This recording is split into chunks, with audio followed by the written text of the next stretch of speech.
Okay, here we go. We're talking kinesiology 230, chapter 1, presentation number 8. Talking about the motor unit here. And we've talked at length about muscle spindles as well as GTO. And both GTO and muscle spindles are proprioceptive in nature. They're taking information in to send to the central nervous system. So it's take information in, goes through the PNS to the CNS, and it tells the central nervous system about our proprioception, where we are in space, and also what the environment feels like, hand on hot stove. And then what ends up happening is there's a signal that goes back down from the central nervous system to the peripheral nervous system to the motor neuron to contract muscles to make action happen. Afferent side, hands on hot stove, signal goes up. Hey dummy, take your hand off the hot stove, contract these muscles.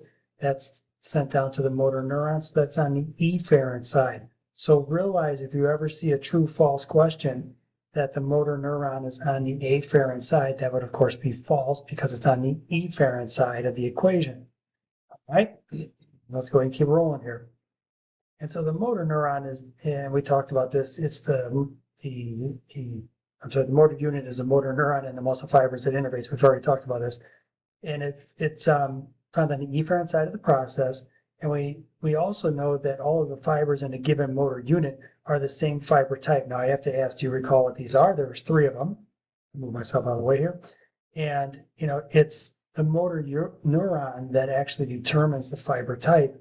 And to a certain degree, with fine motor movement, you'll have a low amount of fibers in a motor unit, and with large or gross motor movement, it'll have a high fiber count in the motor unit itself. So, for example, when you want to move your eye, you'll have a low amount of fibers that are tied to that motor unit or to that nerve that makes the movement happen because it's fine motor coordination.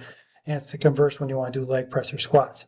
And I gave you a second to think about it. Here they are, type 1, type 2B, and type X were your 3 fiber types. So there's 2 main mechanisms the nervous system can use to vary the force production. This is referred to as a force production gradient. And motor unit recruitment becomes one of them, where it's the ability to vary the number of motor units that are activated. So we just talked about that in terms of fine motor movement. The eye has a smaller amount of muscle as well as less motor units, or perhaps the same amount of motor units, but each motor unit has less muscle fiber per nerve that comes down. And then you have rate coding, which is an increase of the firing rate of an already contracted motor unit.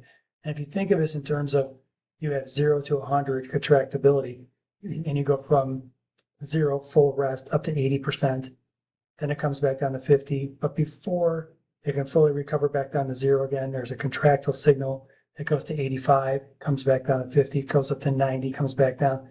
Now understand, it's not like it goes from 0 to 80 to 50 to 85 to 50 to 90 in like 3 minutes where there's rest in between each one of those. It's rapid fire and it's in milliseconds.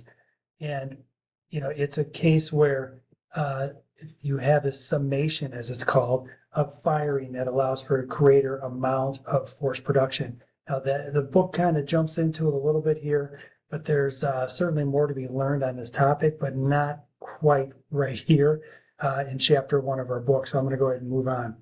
Motor units, they're recruited in a specific order known as size principle motor units.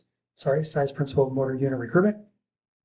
And with that, motor units have kind of this orderly process. And this orderly process for recruitment goes from more oxidative to, or I should say aerobic to anaerobic in nature. So we think of those different fiber types. We have type 1, type 2A, type 2X. The orderly process starts with type 1.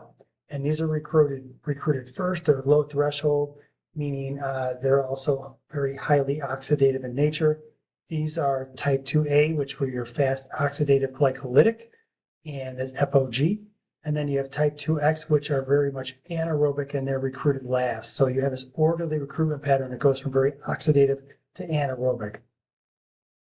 And with that said, you have this process, even like as I'm standing right here right now, I'm giving this presentation, and you have muscle that has to be used to keep me upright and standing. There has to be some tone, some tonic in this whole process. And the tone happens from very low threshold motor units that help to keep me upright and keep my posture erect, etc. But as soon as I start to move around and walk around, or if I start to run across the basement down here, then it becomes a case where I would go to type 2A or type 2X. All right, guys, I'm going to break off from here and get my last presentation.